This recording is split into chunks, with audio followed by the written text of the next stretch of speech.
সমুদ্রের অন্ধকার গভীরে যেখানে সূর্যের আলো পৌঁছায় না, সেখানে লুকিয়ে থাকে এমন এক জগৎ যেখানে মানুষের সবচাইতে বড় শত্রুপক্ষ নয়, বরং নিজের একটি ছোট ভুল। দ্বিতীয় বিশ্বযুদ্ধের সময় নাৎসি জার্মানির 1206 নামের একটি সাবমেরিন নর্থ সিতে গোপনে অবস্থান করছিল। উপরের ব্রিটিশ প্লেনের নজরদারি, নিচে গভীর সমুদ্রের ভয়ঙ্কর চাপ। ঠিক এই সময় একটি অদ্ভুত ঘটনা ঘটে।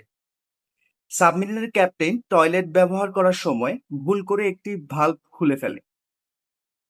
কয়েক সেকেন্ডের মধ্যেই সমুদ্রের পানি ভিতরে ঢুকে ব্যাটারির সঙ্গে বিক্রিয়া করে বিষাক্ত ক্লোরিন গ্যাস নির্গত করতে থাকে।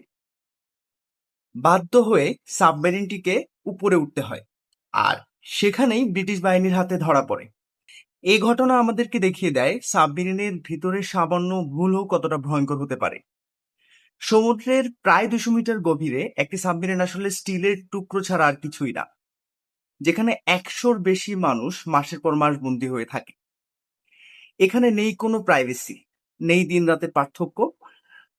এক একজনের জন্য জায়গা থাকে শুধুমাত্র 20 স্কয়ার ফুটের মতো, যা একটি সাধারণ কারাগারের সেলের থেকেও কম। ঘুমানোর জন্য আলাদা কোনো বিছানা নেই। হট বাঙ্কিং কি সিস্টেমে একজন উঠে গেলে আরেকজন একই বিছানায় শুয়ে পড়ে। খাবার, পানি এবং অক্সিজেন সবকিছুই এখানে সীমিত এবং নিয়ন্ত্রিত। সাবমেরিনে অক্সিজেন তৈরি করা হয় সমুদ্রের পানি ভেঙে, আর কার্বন ডাই অক্সাইড সরানোর জন্য থাকে বিশেষ স্ক্রাবার সিস্টেম। পানির জন্য লবণাক্ত সমুদ্রের পানিকেই ফিল্টার করে ব্যবহারযোগ্য করা হয়। এমনকি গোসলের জন্য সময় থাকে মাত্র 60 সেকেন্ড। টয়লেটের বর্জ্য সরাসরি ফেলা যায় না, বিশেষ পাম্পের মাধ্যমে সঠিক নিয়মে বাইরে ফেলতে হয়, না হলে পুরো সাবমেরিন বিপদের মুখে পড়ে যেতে পারে।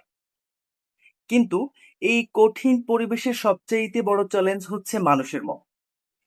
মাসের পর মাস সূর্যের আলো ছাড়া, পরিবার থেকে দূরে, একই মুখ আর একই পরিবেশে থাকতে থাকতে অনেকেই ডিপ্রেশনে এবং ফাস্ট্রোফোবিয়ার শিকার হয়। তাই সাবমেরিনের ভিতরে কৃত্রিমভাবে দিন রাত তৈরি করা হয়। দিনে সাদা আলো, রাতে লাল আলো, যাতে মস্তিষ্ক কিছুটা স্বাভাবিক রুটিন ধরে রাখতে পারে।